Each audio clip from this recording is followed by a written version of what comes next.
แต่ละมื้อมีหลายร้อยหลายพันความคิดได้เกิดขึ้นและเคลื่อนย้ายไปมาจนเกิดมีการสร้างสรรค์สิ่งประดิษฐ์และพัฒนาความรู้ใหม่ๆขึ้นมาอย่างบ่หยุดยั้งทุกๆความคิดล้วนแต่มีคุณค่า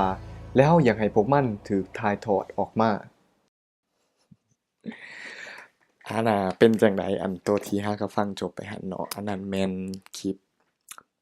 คิดว่าจะเป็นอินโทรของเราคิดว่าจะเป็นอินโทรในพรอเจกต์น้อยๆของเราตัวนี้เนาะ สวัสดีทุกคนก่อนอื่นสวัสดีเฮาก็มีชื่อว่ากี้ก็คือสิฮู้นั่นแหละเนาะเพราะว่าอันนี้มันเป็นวิดีโอทำอิฐแล้วก็เฮาได้แบ่งปันลงมาอยู่ในเฟซบุ๊กส่วนตัวของเฮา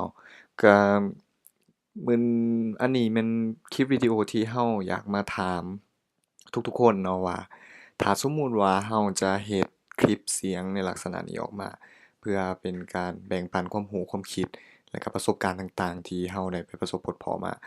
แล้วทุกคนจะคิดว่ามันเป็นแนวใดซึ่งแน่นอนเราจะบ่ได้เว้าคนเดียวเนาะเพราะว่าคนเดียวก็คือสิบ่รู้เบิดทุกเรื่องทุกราวเนาะแต่ว่าเราจะมีฉะนั้นเราจะมีการไปบางเทื่อเนาะถ้าสมมุติว่ามันพรอเจกต์ตัวนี้มันเกิดขึ้นแท้ๆเราก็อาจจะมีการอ่า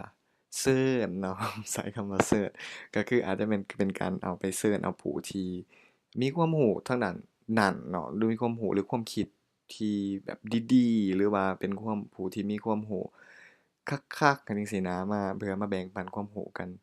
ในในในหลายๆเรื่องพอในระยะหลังๆมานี้เรามักฟังพอดแคสต์อันหนึ่งอยู่ในแอปอยู่ในเฟซบ่แม่นในเฟซบุ๊กในมือถือของเราหั้นแหละแล้วเรารู้สึกว่ามันเป็นรู้สึกว่ามันดีนะรู้สึกว่าเป็นเป็นความรู้หรือว่าเป็นความคิดที่แบบหลายๆคนสามารถ เข้าถึงได้ถ้าสมมุติว่าเรารู้ภาษาอังกฤษแล้วมันก็รู้สึกว่ามันช่วยในการดำรงชีวิตของเราได้ในระดับหนึ่งเลยแหละอาจจะบ่แม่นเบิดเนาะแต่ว่าอาจจะช่วยในระดับหนึ่งเลยเราก็เลยคิดว่าถ้าสมมุติว่ามันเป็นภาษาลาวเดะทุกคนจะสามารถหมายถึงถ้ามันเป็นภาษาลาวทุกคนจะอยากฟังบ่จั่งซี้นะสิ่งที่เขาเอามารวมกันมันก็เป็นส่วนใหญ่มันจะเป็นอ่าเป็นเรื่องทั่วๆไปเลยเนาะตัวอย่างคำว่าความรักจั่งซี้ ซึ่งบรรดาผู้ที่เขาสัมภาษณ์เนาะผู้ที่เขาเอามารวมกันหั้นส่วนใหญ่จะแม่นบ่แม่นส่วนใหญ่แหละมันแม่นทั้งหมดเลยแม่นผู้ที่เขาเป็นนักเว้าโดยผ่านเวทีของ TED Talk มาทั้งหมดเนาะและเขาจะมาเว้าเขาจะมาสัมภาษณ์กันแล้วก็มาเจาะลึกกันให้หลายขึ้นเพราะว่าในเวที TED Talk ถ้าสมมุติว่ามีไผเคยเบิ่งเนาะมันจะเป็นการแชร์หรือมันเป็นการแบ่งปันความรู้หรือว่า ประสบการณ์หรือว่าความคิดของเขาอะนะออกมาและมันจะบ่มีการถามตอบเพราะฉะนั้นในรายการที่เรากำลังฟังอยู่เนาะตัวที่เรามักฟังอยู่ในระยะนี้นะแม่นจะมีพิธีกรแล้วก็เอามาสนทนากันมาถามเจาะลึกในเรื่องที่พวกเขาได้เว้าไปนั่นอยู่เทิงเวที TED นั่นแล้วเรารู้สึกว่ามันน่าสนใจและในเบื้องต้นเราคิดว่าเราอยากเฮ็ด เอ่อวิดีโอตัวนี้ในเพื่อที่จะเอาซอร์สนี้มาจากเท็จทั้งหมดเลยเนาะแต่เราไปอ่านเบิ่งอยู่ในบรรดา Terms and Conditions ที่ว่าเท็จเขาเอาไว้อยู่ทางเว็บไซต์ของเขาว่าการนำใส่ข้อมูลของเขานั้นมันต้องผ่านขั้นตอนหยังแหน่ซึ่งเรากำลังศึกษาเบิ่งอยู่แล้วก็เขาว่ามันเรารู้สึกว่ามันบ่ง่ายที่ว่าจะใส่ข้อมูลของเขาทั้งหมดมานำใส่ เราก็เลยได้อีเมลไปถามเขาแล้วว่าถ้าสมมุติว่าเราเฮ็ดเป็นรายการในลักษณะนี้มันจะโอเคบ่เขาจะอนุญาตให้เฮ็ดบ่ซึ่งก็ลองท่าฟังเบิ่งเนาะอีก2มื้อเขาจะตอบกลับมาว่าเป็นแนวใดถ้าสมมุติว่าเขาอนุญาตให้เฮ็ดมันก็อาจจะเป็นอีกหนึ่งรายการที่เราจะอ่าคล้ายๆว่าเราไปเบิ่ง TED Talk ของแต่ละคนมาแล้วก็มาแบ่งปันความรู้กันว่าสิ่งที่ เราได้ฟังมานั้นมันเป็นแนวใดตัวอย่างเนาะถ้าสมมุติว่าอาทิตย์มันมีมื้อหนึ่งที่เราจะสนทนากันเรื่องของความรักที่ดีจั่งซี้นะแล้วอันนี้มันจะเป็นกระทู้หนึ่งมันจะเป็นหัวข้อหนึ่งของเราก็คือหัวข้อของเราแม่นความรักที่ดีและเราก็จะไปเบิ่งวิดีโอ TED ที่ว่าเว้าเรื่องเกี่ยวกับความรักแล้วก็เป็นความรักที่ดีนั้นซึ่งมันมีหลายคนที่เว้าในหัวข้อเดียวนี้แล้วเราก็เลยคิดว่า ถ้าสมมุติว่าเราไปฟังแล้วก็รวบรวมเอาบรรดาไอเดียที่เขาแชร์ออกมานั้นมามามาสนทนากันแล้วมันจะเป็นแบบใดซึ่งตัวนี้ก็ต้องท่าฟังเบิ่งเนาะท่าฟังเบิ่งจากฝ่ายเท็จเองว่าเขาจะอนุญาตให้เรานำใส่ข้อมูลในลักษณะนั้นบ่เพราะว่าชาติที่อ่านเบิ่งหั้นนะมันก็ยังรู้สึกว่าการที่เขาจะนำใส่ข้อมูลของเขามาผลิตเป็นรายการในลักษณะแบบนี้มันก็ต้องได้ต้องได้ขออนุญาตจากเขาหั้นแหละ นั่นเป็นความคิดเบื้องต้นของเราเนาะเราก็เลยถามเทศไปแต่ว่าถ้าสมมุติว่าเขาบ่อนุญาตจั่งซี้เราก็ยังสิเฮ็ดต่ออยู่ถ้าสมมุติว่าทุกคนเห็นว่ามันเป็นรายการที่ดีเนาะก็คือเราก็ยังจะเฮ็ดต่อไปแต่เราจะบ่เน้นเฉพาะแต่เรื่องเทศแต่ว่าเราจะไปเน้นความรู้จากบอนอื่นๆตัวอย่างว่าจากปึ้มที่เราอ่านมาหรือว่าจาก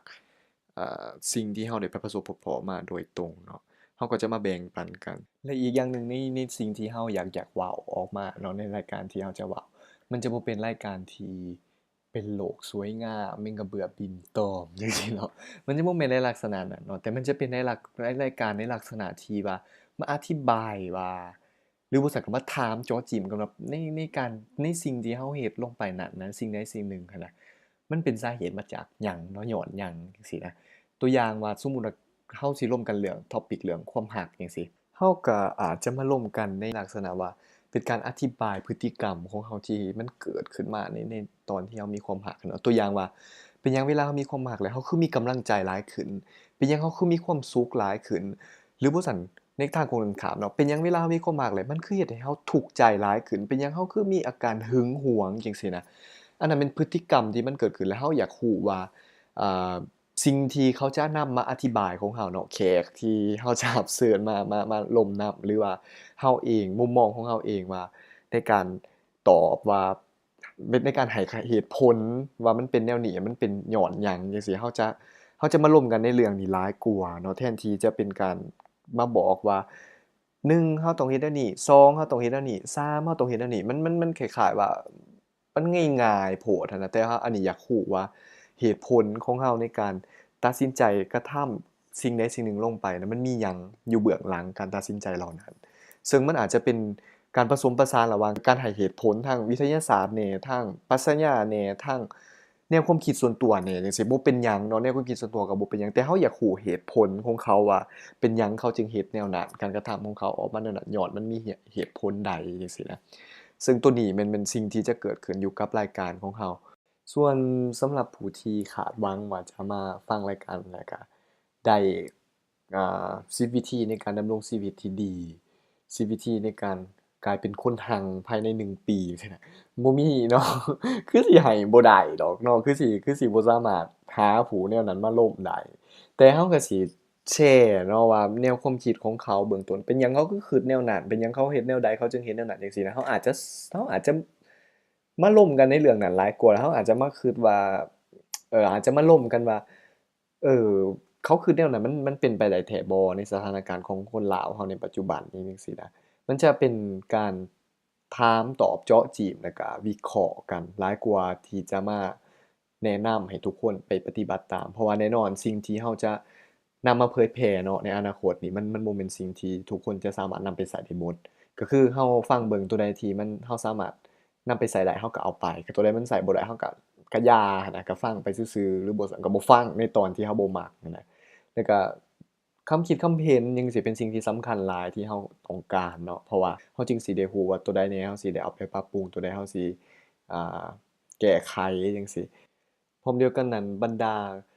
บทเรียนหรือว่าสิ่งที่ทุกคนถอดถอนได้จากการเบิ่งวิดีโอของเรานะเราก็อยากรับฟังว่าหลังจากเบิ่งวิดีโอแล้วหรือว่ารับฟังคลิปเสียงของเราไปแล้วมันมีบทเรียนมีแนวความคิดหรือว่ามีไอเดียใหม่ๆหยังเกิดขึ้นบ่มันเปลี่ยนทัศนคติเราไปในทางที่บวกหรือทางที่ลบแนวใดจังซี้นะเราก็อยากรับฟัง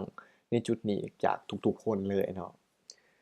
ซั้นตอนนี้เราก็มาฮอดตอนสุดท้ายของคลิปเสียงคลิปทำอิฐของเราแล้วต้องขอบใจเบิดทุกคนที่รับฟังเรามาตั้งแต่นาทีทำอิฐจนนาทีสุดท้ายพร้อมเดียวกันนั้นเราก็ขอความช่วยเหลือให้ทุกคนประกอบคำคิดคำเห็นและก็คำแนะนำต่างๆเพื่อเฮ็ดให้เรานำมาปรับปรุงเฮ็ดให้วิดีโอเราดีขึ้น หวังเป็นอย่างยิ่งว่าคำคิดเห็นและคำแนะนำเหล่านั้นมันจะเฮ็ดให้เรากลับมาพบกันใหม่ในวิดีโอหน้าจนกว่าจะฮอดมื้อนั้นสำหรับมื้อนี้ต้องกล่าวคำว่าสบายดี